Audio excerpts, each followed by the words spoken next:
What's up, YouTube? Ryan the Shine TV, back with a training session. We're gonna hit these legs, 40-pound dumbbell. We're gonna do squats and calf raises. Follow along. Let's get it. Oh, you just gave them a number.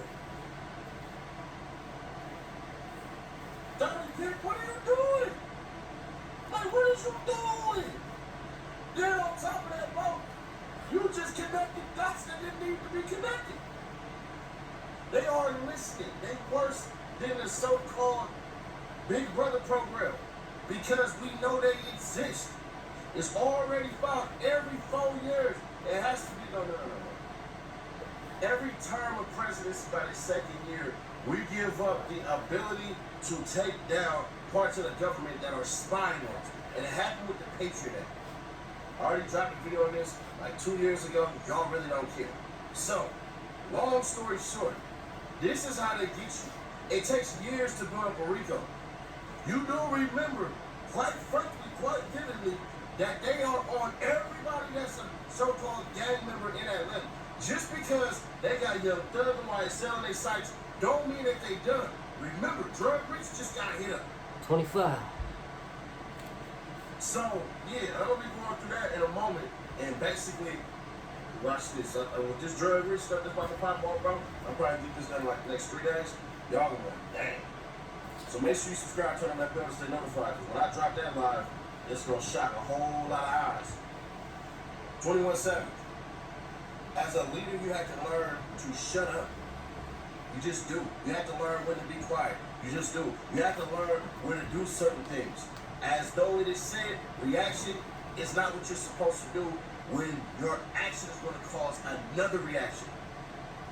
Meaning this, you might have just kicked off a whole entire investigation. One set, And before 25 squats, stuff and everything like that, 20 calf raises. if y'all think that these people get paid and all these grants are allowed and everything like that to exist, and it's people who are dumber than me working there waiting on me to say something, y'all dumb as hell. Y'all gotta be the slowest people on earth. But either way that go, stay off Clubhouse, bro.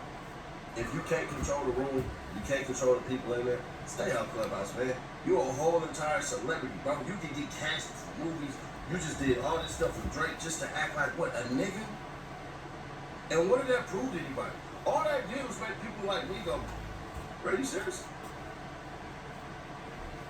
Bro, you serious right now? Come on, bro. Sorry, I ain't finna do this with disrespect because I get it. All the BS and back and forth, the cats talking about dead people and this and that. That's why I don't post no homies. That's why I don't post no dead homies, no dead family members, no nothing, no anything like that. Because they gonna make fun of me. These people don't care.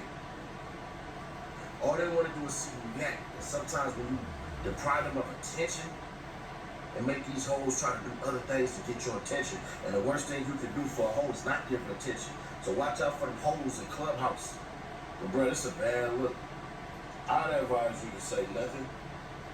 Just come out and be like, man, I was tripping and all that. But I really wouldn't. You really shouldn't even say anything. Honestly, after this, you shouldn't say nothing. Just come out, jump on Clubhouse again and everything like that. And let people know you weren't on there. Because I'm going to be honest with you. What if you would have said that to Whack 100? What if you would have said that to Whack? You know, he recorded every call. I'm just saying, I'm not calling no punk or no chump for not engaging with it with Whack or anything like that. But Brett, okay?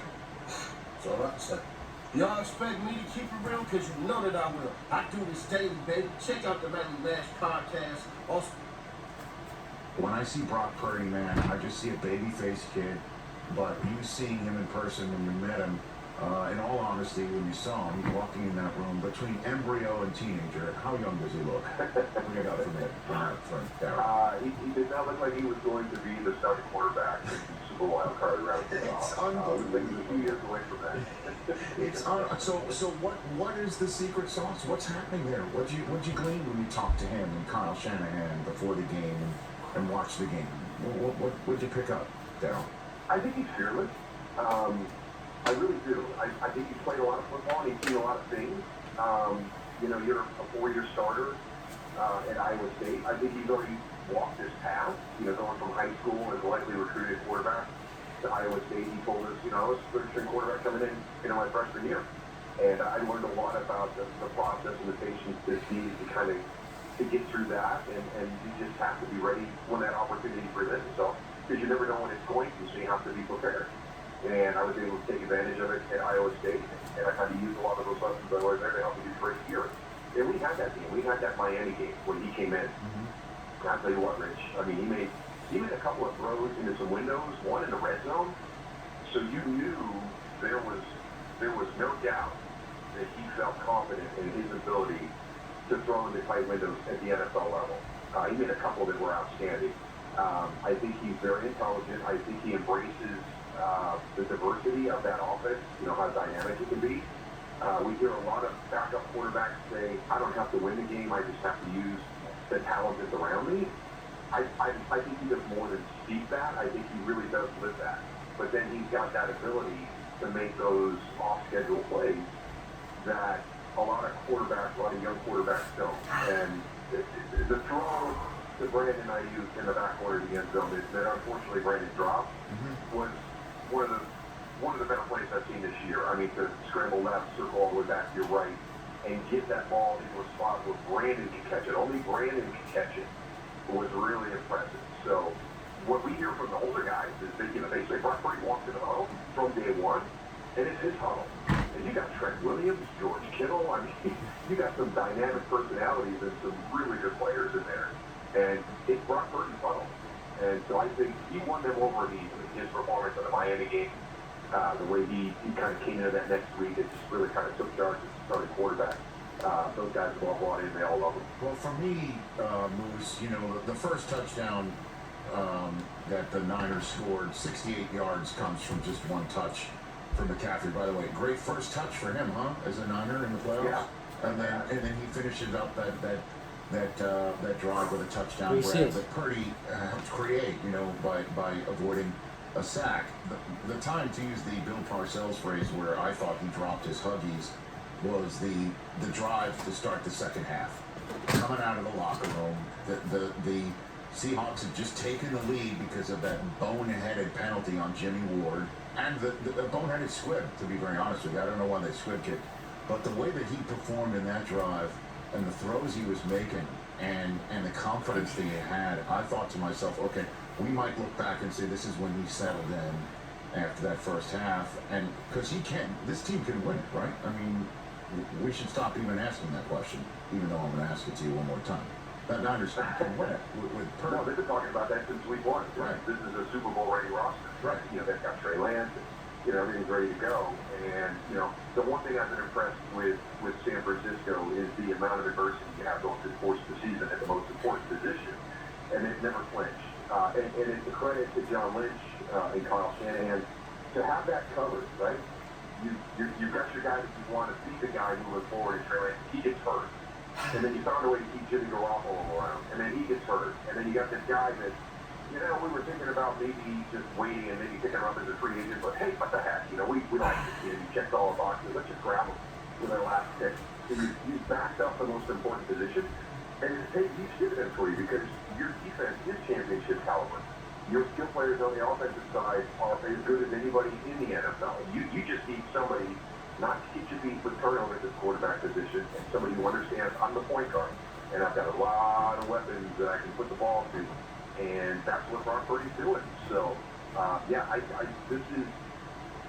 it's funny, early in the year when we did that first Giants-Eagles matchup, and it was 48-22, and you kind of come away from it, and you're like, wow, that's a good Eagles team. I don't know if anybody I'm trying to rest too much. Hit it back to back to back. If anybody's going to knock off over, they're going to have some turnovers. They're going to have some penalties. They're going to have to make a few mistakes. I'm kind of thinking about that same thing now for San Francisco.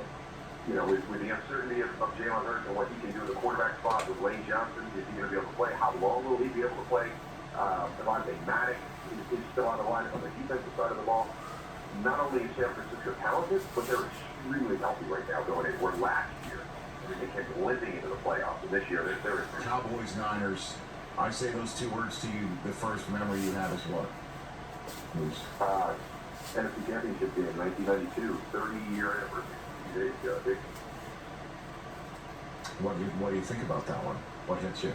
The big thing was we're going out to Candlestick, and everybody knows who San Francisco is. We are the up-and-coming team, but I think in most people's eyes, we were a year away. We were 2 years away. I've said this to teams and players all the time when you get a chance to talk to them in these environments. You go out into that environment, and you've got a margin for error. Even as talented as we were young. But that San Francisco team was so good. So we had to go out and play really, really well. And I tell us all the time, that is as close to a perfect game that group ever played. And we had to have that. We were +4 in the turnover ratio that day, and we're still holding on in the fourth quarter until Alan Halford has the big play, to kind of seal that for us. So,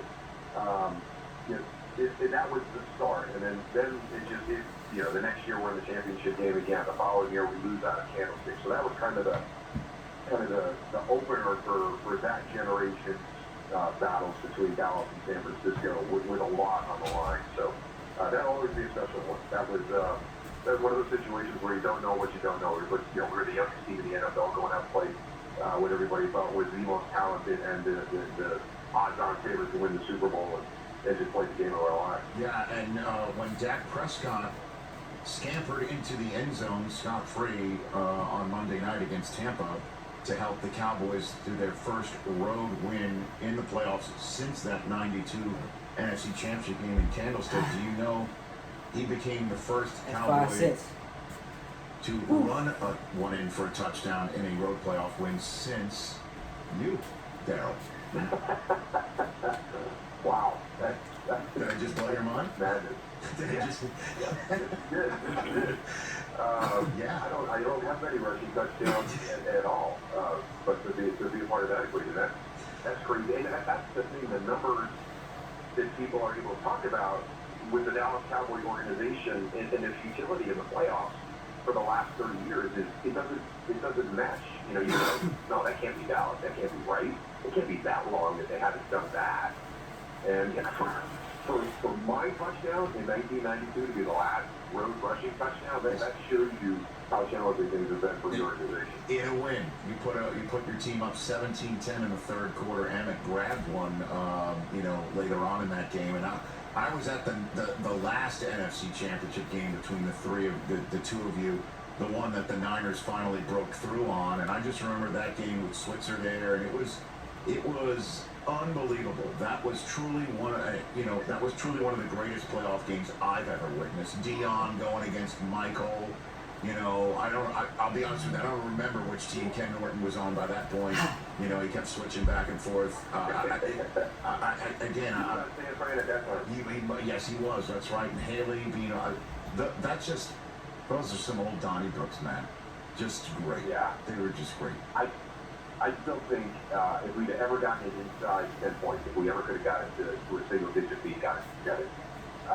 I think it would have just shook San Francisco to the core, because they were up 21-0. That was our rallying cry in the first quarter. Hey, we're down 21, but we did it real fast. There's a lot of time left for us to get back in this game. Probably the worst 6 or 7 minutes of football I've ever been a part of. On one of the bigger stages you're ever going to have the opportunity to play. But you'll have to get Michael one time to see what the conversation is between him and Dion. That uncalled pass interference that would have gotten them. 6'6". Would have probably gotten them inside 10 points. 6'6". And I think that really shifts the whole the dynamic at the end of that game. Well, this is Wednesday. We talked about it with him yesterday. Moose. Yeah. We brought up 10. Has he let it go yet? No, and I've been on the set with both of them still arguing. One time they even got up out of their chairs live on NFL Network to reenact which each one thought the play looked like. And we're showing a shot of it on the screen right here on a photograph. It really is something that lasts to this day. And because, and this is the last one here, you could have won 4 in a row, right? You would have won 4 in a row, pretty much, the Cowboys, if that happened that day, based on what we saw the Niners eviscerated Stan Humphries and the Chargers in that Super Bowl, right, Moose? Yeah, without a doubt. And that was the hard part, because you're sitting on the cusp of history. Nobody's won 3 in a row And we really felt like we had the opportunity. I think one of the big things that everybody forgets about that season is that was the season that Eric Williams was in the car accident. And when we don't have Eric Williams, not only are we not as good at right tackle, but we just lost our physicality on our whole offense. When Eric Williams is in the huddle, there's a different mentality for our offense. And we lost that when Eric was out for the rest of the season. So there's a lot of things that people will talk about. But for me, that was always the biggest one. It was going to be hard for us to get back there without Big E. You know, that's when it kind of showed itself. You know, we really struggled. We put, you know, Larry Allen out at right tackle, so he's out of position, and he's got a bad ankle. It was a tough lift for us. They were a good team, but it was so frustrating because we're sitting on the cusp of history to do 3 in a row. And you know, there's a few teams that had that opportunity, and nobody's been able to cash in on that yet.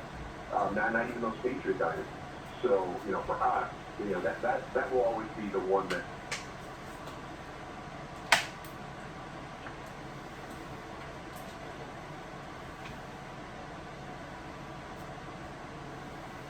Okay, you know, somebody said that you saw some light and why doesn't he know his mom? Do anybody know a rapping nigga? He's supposed to be a killer, tough rapping killing ass nigga named YMW Benny. When his mama said she wanted to talk to him, the bitch said she would like to get her talking to me. Well, I want to say to the bitch, let's talk in front, ho. Fuck you talking about, bitch, your son in prison, ho. Possibly finna do a life motherfucking sentence for killing 2 people. Now, I've already spoken to the people, families he's killed, the aunties of the victims of your son, Miss Watts and That's 7 cents. And I just want to say, Last bitch, sip. do you suck Under dick? 20 minutes, baby. Then I will do you suck dick, ho. You one of them dick sucking ass hoe mamas I be talking about. Bitch, look at me. Bitch, I'm a long, big sexy nigga, ho. Oh, hell I know no. how to fuck. Bitch, I know how to fuck. I'm talking about, bitch, I know how to fuck. I'm talking about I fuck like the government. I got a motherfucking move I call drop step in the room. When that motherfucking dick be pressed down in that pussy, long, grinding like a motherfucker, putting at the top of your goddamn head. I'm talking about grinding that bitch, motherfucker. I'm talking about grinding, dropping that dick down off of you.